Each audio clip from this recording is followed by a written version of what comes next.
Some skeptics have said that Jesus could have engineered the fulfillment of these prophecies. Of course, Jesus could not have determined where he was going to be born, so to be born in Bethlehem, obviously he could not have engineered that. Also, as the suffering servant, it would have been difficult for him to engineer such a specific fulfillment of Isaiah 53. But on the other hand, the fact that Jesus performed certain actions that in fact fulfilled prophecies only demonstrates that he was indeed the Messiah. Anyone who enters Jerusalem riding on a donkey in obvious fulfillment of Zechariah 9:9 is saying, yes, I am the Messiah. So we certainly have a glimpse in that fulfilled prophecy of the self-consciousness of Jesus, that he truly believed that he was the Messiah. Scholars have determined that Jesus fulfilled at least 4 dozen major prophecies, each written a minimum of 3 centuries before his birth. Their content ranged from specific details about his life to the symbolic implications of his death. Psalm 22 gives a poetic picture by David, written in the first person, of what the Messiah will be like in his suffering. And one of the things he says is that they will pierce my hands and my feet. Now, David wrote before crucifixion was known, probably by about 300 years. So Isaiah 53 says he was pierced through. It gives us the reason for his death. He was pierced through for our iniquities. So there's a purpose. He dies not just because he's a martyr, but because he's a substitution for sin. A college professor of mathematics and science named Dr. Peter Stoner wanted to determine what the odds were that any human being throughout history could fulfill the messianic prophecies. So he had his students come up with very conservative estimates of the likelihood of any human being fulfilling certain of these predictions. And then they just ran the numbers. And what they determined is that the odds of any human being fulfilling 48 of these ancient prophecies would be 1 chance in a trillion.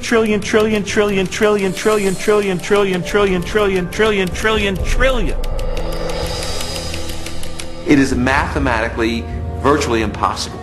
To me, just as significant as all of those unique prophecies that were fulfilled in Christ is the complete drama of the Old Testament. The fact that the Old Testament is the story, the narrative of God's redemptive movement, his movement to deliver and save humanity. And Jesus is the climax of that movement. He is the climax of salvation history, the one who brings it off to fulfillment. You read the Old Testament, it's building. Jesus arrives on the scene and he is the fulfillment.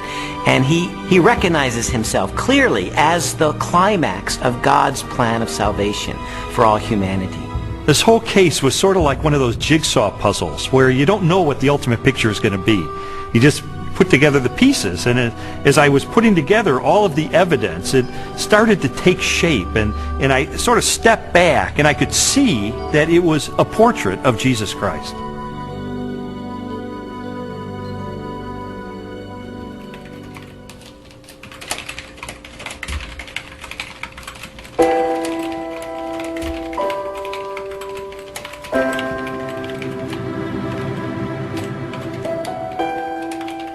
This was not just an intellectual journey. There was a very real emotional component to this, because I would find things along the way that would challenge me and my worldview on a very deep level.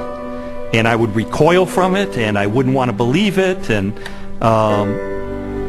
there were so many reasons why I didn't want there to be a God, because I did not want to be held accountable for my life. I didn't know at the time why Lee was so angry. I thought it was just being stubborn. He says, after coming through it, that it was conviction. It seemed that the more Leslie's values were changing and her character was being transformed and the way she related to me and the children was changing, it would highlight the contrast with my life. I was feeling fearful and angry as well that he was being affected by it in the way that he was. The truth is, I felt like I was losing Leslie. She was being pulled away from me into this Christian subculture. I didn't fit in there. I'm the atheist. I'm the skeptic. And yet I felt like she was being pulled away, and I loved her. I didn't want to lose her. And it got to the point where I was so angry over the whole thing. One day I just reared back and I kicked a hole in our living room wall, just out of rage over the situation. It was a very ugly scene right in front of Leslie, right in front of our little girl. They were crying, and I didn't want to lose her.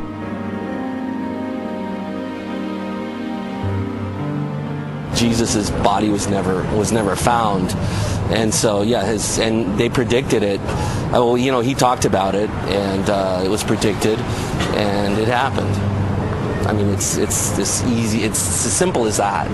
We just tend to complicate it, man. No, not physically, not his physical body. So when they came the following morning and rolled back the great stone in front of the tomb, and he wasn't there. No, it must have been dark in that. I don't know. They must have missed him. No, I don't think physically a physical body can rise. I don't think that he was yanked out of that, or physically walked out and walked down the street and met with him. It just doesn't make any sense to me. For more than a year, I'd investigated the historical record for the reliability of the New Testament. I'd looked at the identity of Jesus. But now it was time to look at the ultimate evidence for who he really was, the purported resurrection of Jesus from the dead. And for that, I went to the best scholars that I could track down.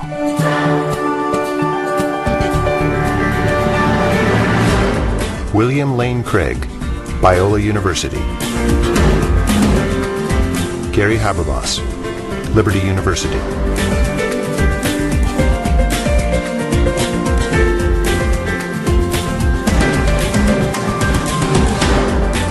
Michael Licona, North American Mission Board.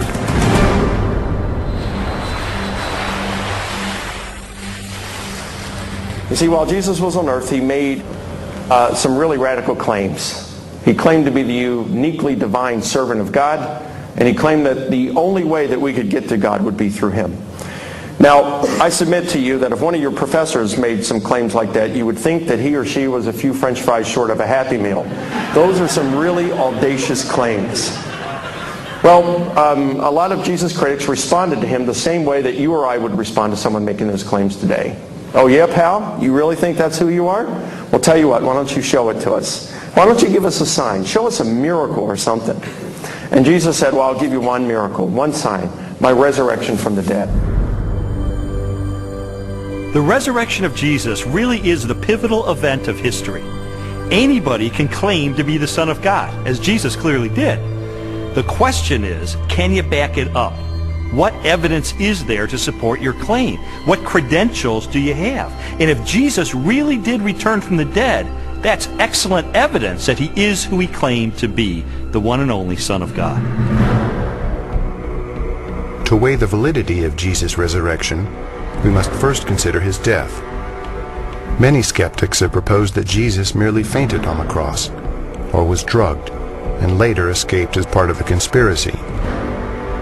By contrast, the four gospel narratives collectively describe the events of his public beating, death by crucifixion, and burial. Pilate had Jesus flogged and handed him over to be crucified. Mark 15:15. Chances of surviving crucifixion were extremely bleak. Crucifixion and the tortures that normally preceded it was the worst way to die in antiquity. A person was scourged to the point usually that their intestines, arteries, and veins were laid bare. And then after that, a person was dragged out where they were impaled to a cross or a tree and then left hanging there in excruciating pain. In fact, the word excruciating comes from the Latin, out of the cross. Jesus was being tried and executed as a rebel leader. Now, in the Roman army, if you were responsible for looking after one prisoner of war, even if he was a rather insignificant prisoner of war, if you let him get away, your life would be forfeit in place of his, and life was very cheap. If you were looking after the execution of a rebel leader and you let him get away, you're in deep trouble. You're not going back home to your wife and kids. No way. Game over. The Romans were very, very good at killing people. They specialized in it. They prided themselves on it. Perhaps the most definitive statement of Jesus' death at the hands of the Romans is recorded in the Gospel of John. One of the soldiers pierced Jesus' side with a spear, bringing a sudden flow of blood and water. John 19:34.